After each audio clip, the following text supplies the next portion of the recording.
सोने की कीमत अभी और गिरेगी? क्या ये निवेश का सही मौका है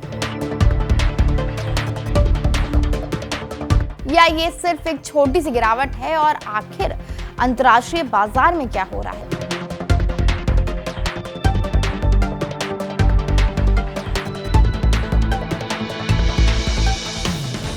जिसकी वजह से भारत में दाम ऊपर नीचे हो रहे हैं। आज यानी शनिवार 28 फरवरी की सुबह सोने और चांदी दोनों की कीमतों में गिरावट देखने को मिली है।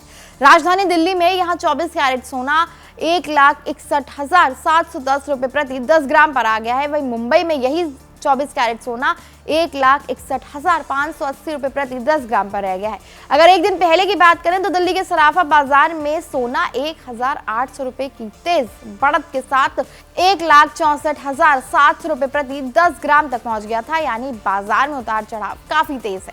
दिल्ली में 24 कैरेट सोने का भाव आज 1,48,240 रुपए प्रति 10 ग्राम है, जबकि 22 कैरेट 1,61,710 रुपए। वहीं मुंबई, चेन्नई, कोलकाता में 22 कैरेट सोना 1,48,110 रुपए प्रति 10 ग्राम और 24 कैरेट 1,61,580 रुपए प्रति 10 ग्राम पर चल रहा है। पुणे और बेंगलुरु में भी यही दाम बने हुए हैं। यहाँ 24 कैरेट सोना 1,61,580 रुपए है और 22 कैरेट 1,48,110 रुपए प्रति 10 ग्राम है। अहमदाबाद की अगर हम बात करें तो यहाँ 22 कैरेट 1,48,140 रुपए है और 24 कैरेट सोना 1,61,610 रुपए प्रति 10 ग्राम है।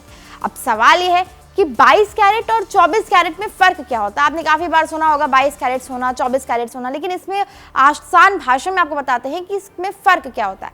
अगर हम बात करें 24 कैरेट सोने की तो ये एकदम शुद्ध सोना माना जाता है। करीब 99.9% ये शुद्ध माना जाता है, इसमें मिलावट नहीं होती, इसलिए इसका दाम ज्यादा होता है। वहीं अगर हम बात करें 22 कैरेट सोने की तो उसमें थोड़ी सी मात्रा में अन्य धातु मिलाई जाती हैं ताकि उससे आभूषण बनाए जा सके, इसलिए ज्वेलरी खरीदते समय आमतौर पर 22 कैरेट सोना लिया जाता है, जबकि निवेश के लिए 24 कैरेट को ज्यादा शुद्ध माना जाता है।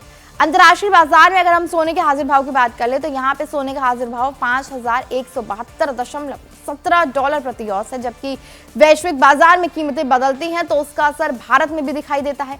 भारत दुनिया के सबसे बड़े सोना उपभोक्ता देशों में से एक है, इसलिए डॉलर की चाल, वैश्विक बाजार दरें और जियोपॉलिटिकल तनाव और निवेशकों का रुख, ये सभी मिलाकर सोने की कीमत तय करते हैं। अब यहाँ एक बड़ी खबर यह भी है कि जेपी मॉर्गन चेज ने सोने को लेकर अपना लॉन्ग टर्म अनुमान बढ़ाकर $4,500 प्रति औंस तक कर दिया है। साथ ही 2026 के आखिर तक के लिए $6,300 प्रति औंस का अनुमान बरकरार रखा है। इसका मतलब क्या है? इसका सीधा अर्थ यह है कि बड़े अंतर्राष्ट्रीय वित्तीय संस्थान मानते हैं कि आने वाले वर्षों में सोने की कीमतों में और ज्यादा बढ़ोतरी की संभावना है। जेपी मॉर्गन का कहना है कि सोने में स्ट्रक्चरल डाइवर्सिफिकेशन का ट्रेंड जारी है। इसे आसान भाषा में समझें तो दुनिया भर के बड़े निवेशक और केंद्रीय बैंक अपने निवेश को अलग अलग जगह बांट रहे हैं। वो सिर्फ डॉलर या शेयर बाजार पर निर्भर नहीं रहना चाहते। ऐसे में सोना एक सुरक्षित विकल्प माना जा रहा है। जब भी वैश्विक अनिश्चितता बढ़ती है, जैसे युद्ध, आर्थिक मंदी या बैंकिंग संकट होते हैं, तो सोने की तरफ लोग भागते हैं और इसी कारण इसे सेफ हेवन एसेट भी कहा जाता है। अब बात करते हैं चांदी की। सोने की तरह चांदी की कीमत में भी गिरावट आई है। 28 फरवरी की सुबह चांदी का भाव 2,84,900 रुपए प्रति किलोग्राम पर आ गया। इससे एक दिन पहले ही दिल्ली के सराफा बाजार में चांदी 2,500 रुपए या करीब 1% गिरकर 2,68,000 रुपए प्रति किलोग्राम पर रह गई। अंतर्राष्ट्रीय बाजार में अगर हम चांदी के हाजिर भाव की बात करें तो यहाँ 89.72 डॉलर प्रति औंस पर है। दिलचस्प बात यह है कि जनवरी महीने में चांदी की कीमत तो 4 लाख रुपए प्रति किलो के आंकड़े को भी पार कर गई थी। जरा सोचिए, यानी चांदी में उतार चढ़ाव और भी ज्यादा है। चांदी सिर्फ आभूषण के लिए नहीं बल्कि इंडस्ट्रियल इस्तेमाल में भी बहुत काम आती है, जैसे इलेक्ट्रॉनिक, सोलर पैनल, मेडिकल उपकरण आदि। इसलिए इसकी जो कीमत है वो औद्योगिक मांग पर भी असर पड़ता है इस कीमत का।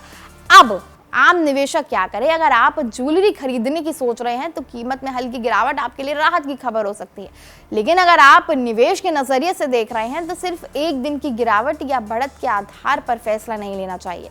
सोना लंबी अवधि का निवेश माना जाता है। इसमें रोज रोज ट्रेडिंग करने से ज्यादा फायदा अक्सर नहीं होता। खासकर छोटे निवेशकों के लिए। सोने की कीमत भारत में कई कारणों से प्रभावित होती है। पहला, अंतर्राष्ट्रीय भाव, दूसरा, डॉलर के मुकाबले रुपए की कीमत। अगर रुपए कमजोर है तो सोना महंगा होना लाजमी है। तीसरा, आयात शुल्क और टैक्स। चौथा, शादी और त्योहारों का सीजन जब मांग बढ़ जाती है। और इसी तरह चांदी की कीमत में भी वैश्विक आर्थिक गतिविधियों का बड़ा रोल होता है। अगर दुनिया में मैन्युफैक्चरिंग और टेक्नोलॉजी सेक्टर मजबूत रहता है तो चांदी की मांग बढ़ती है, लेकिन अगर आर्थिक सुस्ती आती है तो मांग घट सकती है और कीमतों पर दबाव बन सकता है।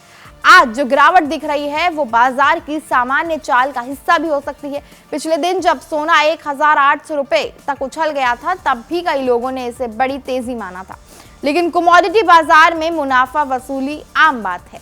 जब कीमतें तेजी से बढ़ती हैं तो कुछ निवेशक अपना मुनाफा निकाल लेते हैं, जिससे कीमत थोड़ी नीचे आ जाती है।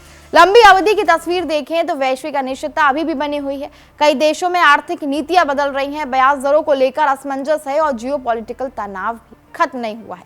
ऐसे माहौल में सोने को लेकर पॉजिटिव दृष्टिकोण नजर आ रहा है, मतलब लोग इसको पॉजिटिवली देख रहे हैं। यही कारण है कि बड़े निवेश बैंक भविष्य में उच्च स्तर की संभावना जता रहे हैं। हालांकि ये भी सच है कि सोना हमेशा सीधी रेखा में नहीं बढ़ता, इसमें बीच बीच में तेज गिरावट भी आती है। इसलिए अगर कोई निवेश करना चाहता है तो उसे किश्तों में खरीदी यानी सिस्टमैटिक तरीका अपनाना बेहतर होगा। इससे एक ही समय पर ऊंचे भाव में पूरा पैसा लगाने का जोखिम कम हो जाता है। चांदी के मामले में जोखिम और भी ज्यादा हो सकता है क्योंकि इसकी कीमत ज्यादा तेजी से ऊपर नीचे होती है, लेकिन यही उतार चढ़ाव कुछ निवेशकों के लिए अक्सर यानी अवसर भी बन जाते हैं। अंत में सबसे अहम बात, सोना और चांदी दोनों ही भावनात्मक और वित्तीय दोनों तरह की अहमियत रखते हैं। भारत में सोना सिर्फ निवेश नहीं बल्कि परंपरा और सुरक्षा का भी प्रतीक है, लेकिन किसी भी निवेश से पहले अपनी जरूरत, समय सीमा और जोखिम उठाने की क्षमता जरूर समझें। आज की गिरावट आपको अवसर लगे या संकेत, ये पूरी तरह आपके नजरिए पर निर्भर करता है। बाजार की हलचल जारी रहेगी, लेकिन समझदारी यही है कि फैसले भावनाओं में नहीं बल्कि जानकारी और धैर्य के लिए लिए जाएं, और यही समझदार निवेशक की असली पहचान है। यहाँ ताजा खबर के साथ हर दिन की शुरुआत कड़क है।